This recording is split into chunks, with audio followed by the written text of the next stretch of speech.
Breaking Barriers for People with Disabilities.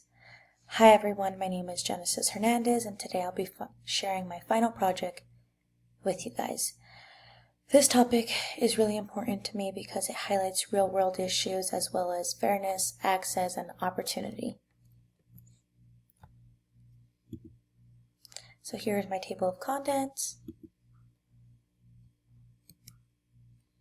Now, why I chose this topic? I chose this topic because I care deeply about equality and helping others feel seen, valued, and included. As someone who's passionate about social justice and supporting underserved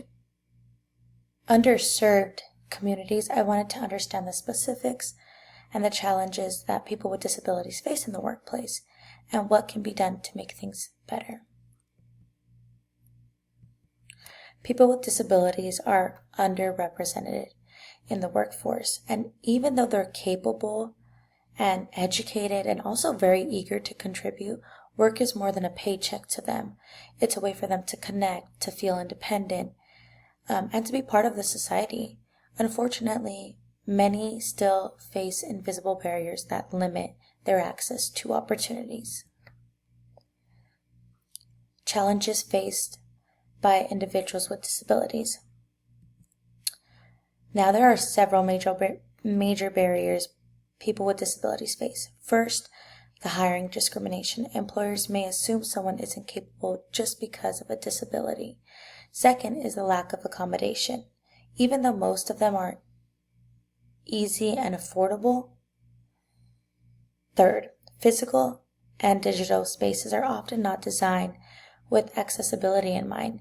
And finally, many people don't have access to a job, coaching, or training services that can help them succeed.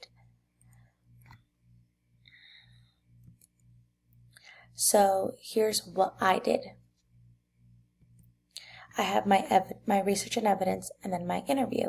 So to learn more, I researched employment data, reviewed articles from disability rights, and read first-hand accounts from people affected by these issues. I also looked at what employers and advocates are doing to improve things, offering tax incentives and creating accessible workplaces. Also, I interviewed my director of the preschool that I work for. Perspectives I considered. So I wanted to include multiple perspectives. People with disabilities often feel overlooked in hiring decisions. So also employers want to do the right thing but don't always know how. And disability advocates are fighting for better laws, stronger enforcement, and increased funding for job support services. And all of these voices matter in the conversation. What I learned.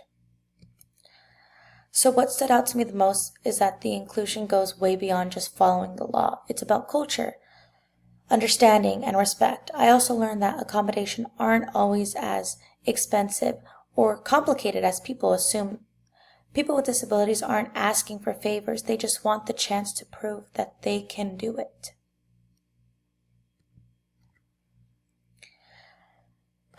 So now I'd like for you to imagine being fully qualified for a job and getting turned down over and over and over.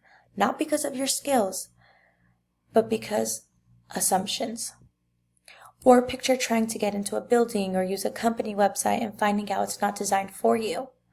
That's the reality that many people live with. A few thoughtful changes could make a huge difference.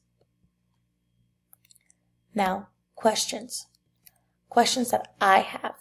While I learned a lot, I'm also left with big questions. How can we support employers become more inclusive? How do we expand access to support these services? How can we use technology to break down, not create, barriers? And what can we do as future workers and lenders to advocate for change?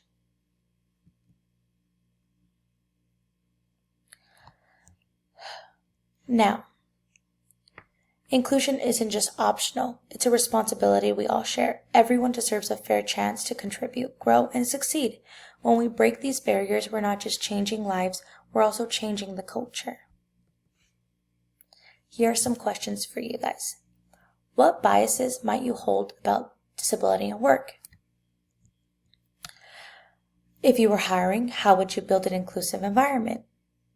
How can policies evolve to better support long-term job success? Thank you guys so much for listening.